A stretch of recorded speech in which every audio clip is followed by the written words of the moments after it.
neraka jahanam, tidak. Ada batu yang bertasbih kepada Allah. Di Al-Baqarah ayat 74. Kita masih 24 ya, sabar 50 ayat lagi tuh. Al-Baqarah ayat 74 paling kanan di pertengahan tuh. Ada? Ayo buka dulu. Ada? Thumma qasat ada. Thumma qasat qulubukum min ba'di dzalika fahiya kal hijarati aw ashaddu wa inna minal hijarati lama wa inna minal hijarati lama baik, yatafajjaru minhul anhar wa inna minha lama yashaqqaqu fayakhruju minhul ma wa inna minha lama yahbitu min khasyatil. Jadi ada dari batu itu yang dia khusyuk beribadah kepada Allah. Ada yang diperintahkan untuk jatuh, diperintahkan untuk mengeluarkan air, keluar air dengan izin Allah. Jadi Allah tuh menyindir begini, batu aja yang kamu lihat keras itu menjadi lembut untuk taat kepada Allah. Kenapa hatimu yang tidak terbuat dari batu lebih keras daripada batu? Jadi ada batu yang taat kepada Allah. Jadi yang dimaksud batu di sini apa? Batu-batu yang digunakan oleh orang-orang yang ingkar sebagai benda-benda yang dipertuhankan, itu maksudnya. Jadi dulu ada patung-patung yang dibuat dari batu, bahasa Arabnya wathan, jamaknya authan. Authan itu 3 kali disebutkan dalam Al-Quran. Catat. 1 Quran surah 22 Al-Hajj ayat 30, catat aja dulu. Quran surah ke-22 Al-Hajj ayat 30. 2 Quran surah Al-Ankabut surah 29 ayat 17. Saya ulang, Quran surah ke-22 Al-Hajj ayat 30 di akhir ayatnya. Kedua, Quran surah ke-29 Al-Ankabut ayat 17 di pembuka ayat. Dan ketiga, Quran surah Al-Ankabut juga surah ke-29 ayat 25. 3 kali disebutkan kata authan, jamak dari kata wathan. Authan. Ini, authan, bukan autan. Authan. Ta. Jamak dari kata wathanun. Waw, fa, nun. Artinya patung yang dibuat dari batu.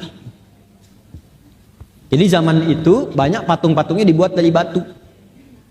Kalau dari kayu umumnya disebut dengan sonam, sonamun, sod, nun, mim, jamaknya asnam. Nah, itu ya bedanya authan dengan asnam. Tapi kenapa disebut dengan batu? Karena boleh jadi setiap generasi punya bentuk batu beda-beda tapi dipertuhankan. Substansinya sama. Kalau dulu kan Lata, Manat, Hubal dan sebagainya. Sekarang mungkin beda-beda. Ya, batu akik dipertuhankan. Ya kan? Ini bisa memberikan khasiat luar biasa. Nunjuk bis besar aja bisa berhenti. Berhenti bis. Padahal tanpa batu aja begini udah berhenti gitu kan. Nah ini apa saja tuh, kadang bentuknya bisa beda-beda. Jadi maksudnya apa? Benda-benda logam, benda-benda apapun yang dipertuhankan itu akan ditunjukkan oleh Allah di hari kiamat, jadikan bahan bakar neraka yang paling dalam untuk memberikan kesan tahqir. Kata Allah, kalau ini memang Tuhan kalian, nih Tuhan kalian aku tenggelamkan di dasar neraka yang paling dalam, yang selama ini kalian pertuhankan, untuk menunjukkan kesalahan yang paling dalam dan menghinakan sesuatu yang seharusnya tidak perlu dilakukan saat berkehidupan di dunia. Paham?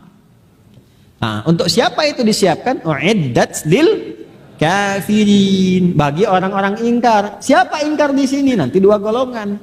Orang-orang yang ingkar keyakinan dan ingkar perilaku plus orang munafik. Nah, jadi maaf. Biasanya yang suka nyoal orang-orang baik, suka menyoal risalah keislaman, suka menyoal Quran, suka menyoal hadis, biasanya cuma ada 2 golongan. Kalau bukan golongan kafirin yang disebutkan sifatnya, karena nggak semua kafirin nanti ya bersifat begini, tapi sifatnya disebutkan itu. Atau yang kedua, maaf, munafik. Jadi kalau ada orang melecehkan orang Islam sendiri, padahal mengaku Muslim juga, melecehkan ajaran Islam dan sebagainya, nah ini masuk dalam kategori ancaman ini. Tapi juga masuk dalam peringatan Allah dengan sayangnya Allah meminta dia taubat sebelum wafat. Makanya oleh kita bantu dalam tahajud supaya dia dapat hidayah, supaya taubat. Kadang-kadang oleh Allah itu diberikan peristiwa yang mengajak dia atau mengarahkan dia untuk taubat itu. Mungkin nyoal si fulan nggak apa-apa, nyoal ini nggak apa-apa. Tiba-tiba nyoal yang lain rame ini menuntut dia untuk datang, klarifikasi, minta maaf macam-macam. Arahnya tobat nggak? Kalau sampai ke ujung itu nggak tobat juga, nah itu ancamannya tinggi. Jangan dipotong sampai sini ya kalimat saya. Jadi itu umum sifatnya. Ya. Jadi poin gambarannya. Jelas ya? Paham?